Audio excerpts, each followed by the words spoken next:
Hello and welcome. Welcome to everybody that's been here and seen my videos before, all my subscribers. Welcome back. To all you new people, welcome. Hope you enjoy the video. I do missing persons, I do cold cases, and I do serial killers. So hope you enjoy. So in the meantime, if you would consider, please go down, hit subscribe. Don't forget to hit the bell. And that way you'll be notified every time I make a new video.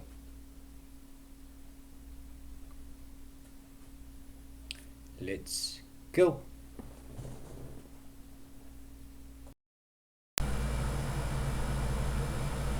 In May 2010, 24-year-old sex worker Shannon Gilbert went to a house of a man she met on Craigslist.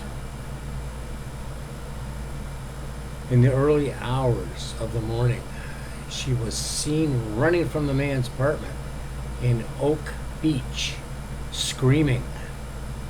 After that, she was never seen alive again. A search of the local area ensued, but Shannon wasn't found.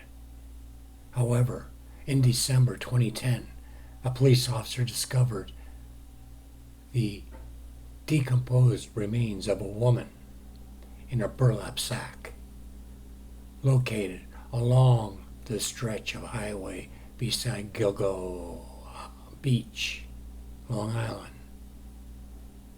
not far away from where Shannon was last seen alive. Eerily, the body turned out to belong to a different woman. It wasn't Shannon at all. A more extensive search of the area followed, and police discovered 3 more bodies along the same stretch of highway.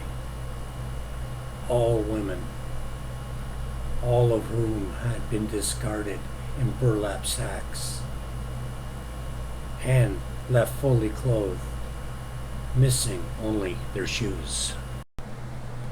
However, authorities were able to put names to victims.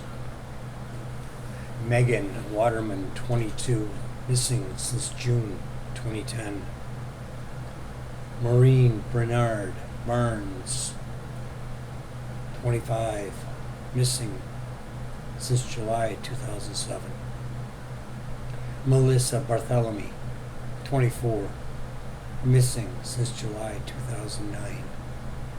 And Amber Lynn Costello, 27, missing since September 2010.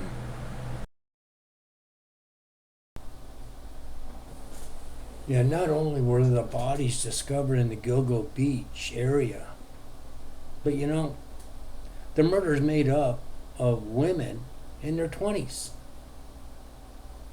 The police soon made 2 more connections. The first was all the women had acted as prostitutes, much like Shannon Gilbert. However, Shannon's body still hadn't been discovered. This is a photo of the exit near where the first body was found. The second, and perhaps the more important discovery, was that all the victims had advertised their services on Craigslist, again, as Shannon did. With the revelation that a serial killer might have been responsible for these 4 deaths, and possibly Shannon's too, police widened their search of the area.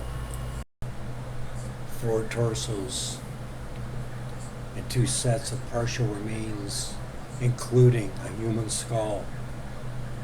But this time, there was an anomaly. Although there were 2 similarly aged women amongst the pile, as the previous 4 bodies, one of the findings was that of a female toddler, which was later confirmed to be the daughter of one of the victims. More bizarrely, though, was the body of an Asian male dressed in women's clothing, most likely also a sex worker, which brought the total of victims up to 10. Eerily, the remains of the decapitated victim dubbed Jane Doe 3 had already been found on Hempstead Lake Park in 1997.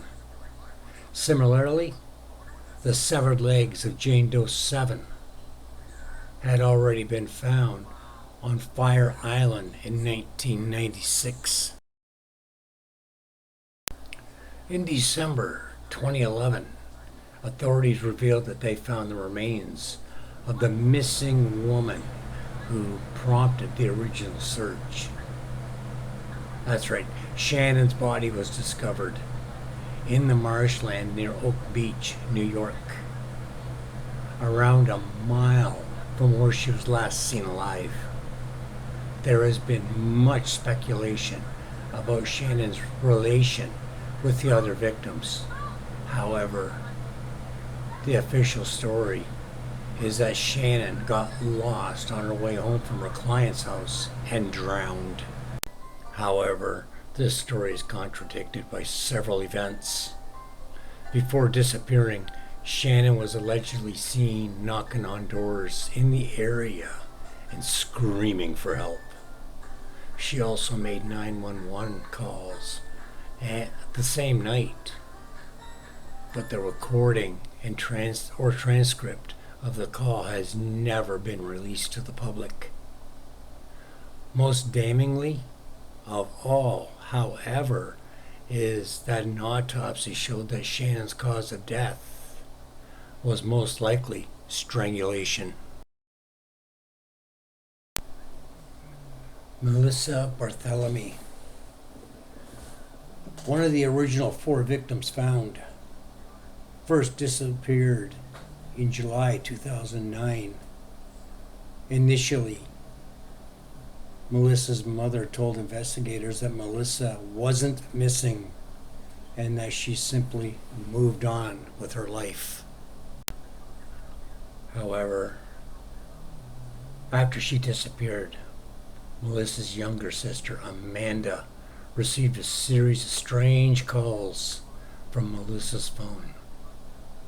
It was a man on the other end who continually asked Melissa if she was a whore like her sister. At the time, Melissa's family were unaware that Melissa was dead. However, the caller eventually told Amanda, Melissa's sister, that he had killed Melissa and was going to watch her rot. The police traced the calls to a busy area of Times Square, New York, but were unable to confirm exactly who was making the calls.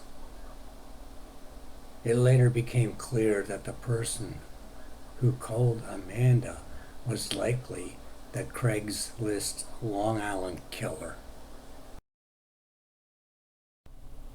After 5 weeks of harassing Amanda, the disturbing calls stopped and never resumed.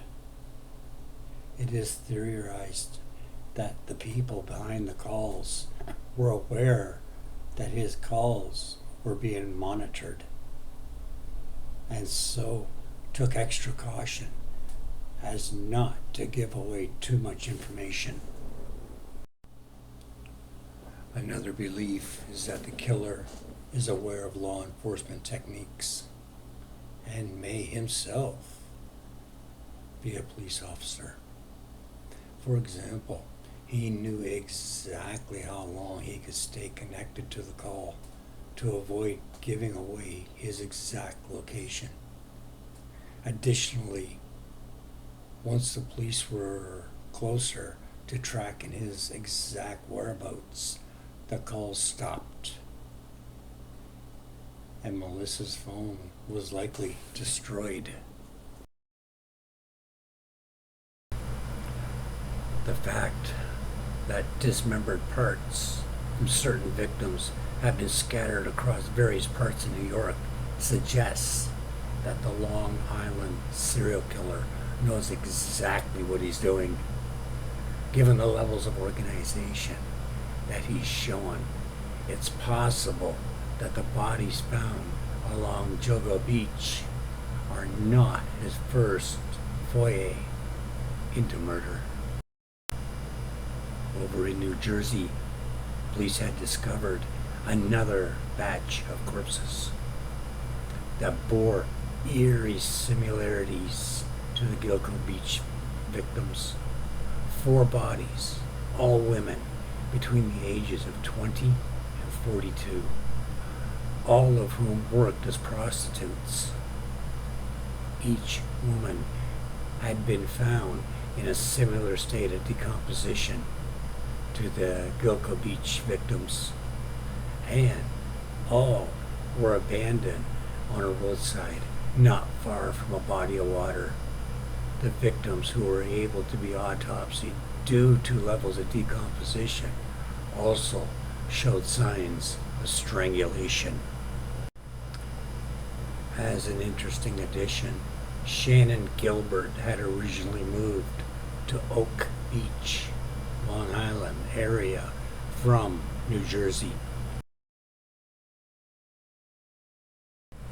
There have been 4 people officially investigated by police, suspected of being the Long Island serial killer. However, 2 have since been ruled out. These suspects were Dr. Peter Hackett, suspected of abducting, drugging, and killing Shannon Gilbert.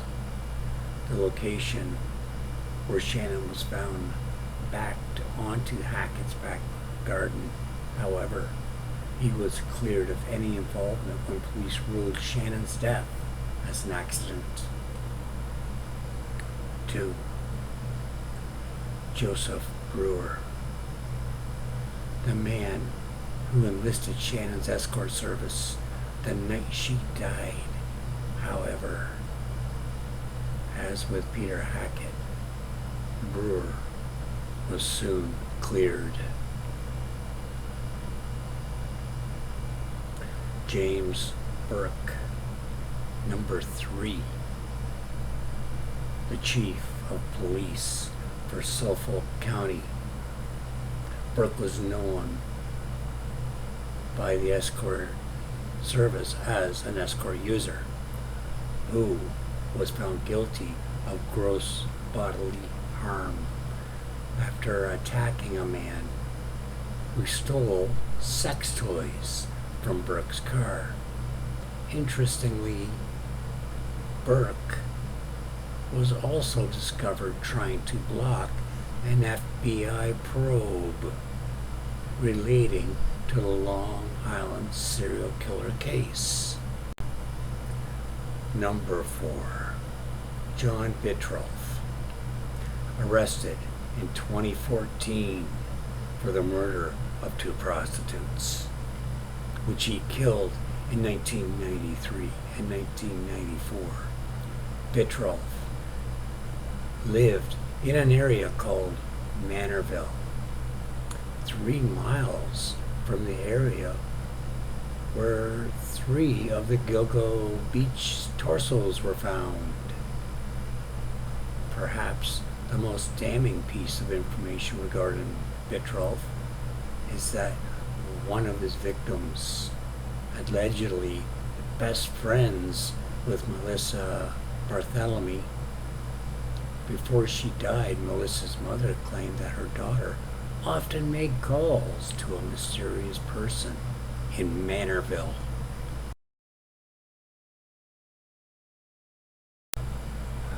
While the 4 bodies discovered at the first crime scene were wrapped in burlap sacks, fully clothed, and showed no signs of mutilation, the second batch was a different story.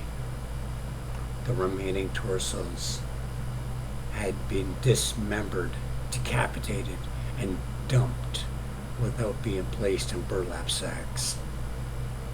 Although the toddler had been wrapped in a sheet. This distinct difference in modus operandi suggests one of three things. Either the killer's desire evolved over time, or these mutilated victims were an exercise in experimentation, or that they were the work of separate people.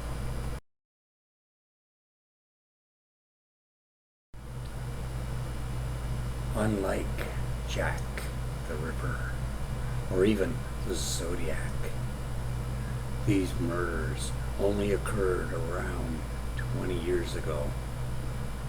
The earliest, therefore, it's highly likely that the person responsible for these grisly murders is still alive. Additionally, there has been backlash against the Suffolk County Police for the way they handled the investigation in the early stages. It is believed that police didn't provide the necessary resources for a thorough investigation due to the backgrounds and lifestyle of the victims. And as the case increased in magnitude, the police found themselves unable to keep up with the demands of the investigation. This could be one of the reasons why, despite the 10 bodies and a handful of suspects, no official connections have been made.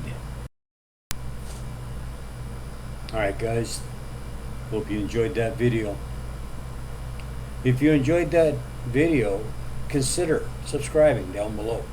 Alright? Greatly appreciate it. Greatly help out the channel. So those police are getting a backlash from what? The people in the county? Well, I can give you a good reason why they're not sharing it with you guys. With the public.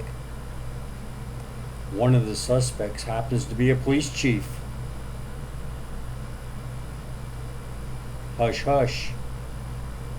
That would be a federal investigation there. Huge. So anyways, share, definitely share it, subscribe it, or subscribe to me, the channel, Hit the bell and you'll get more when I make another video. You'll be notified. So until then, I'm out of here.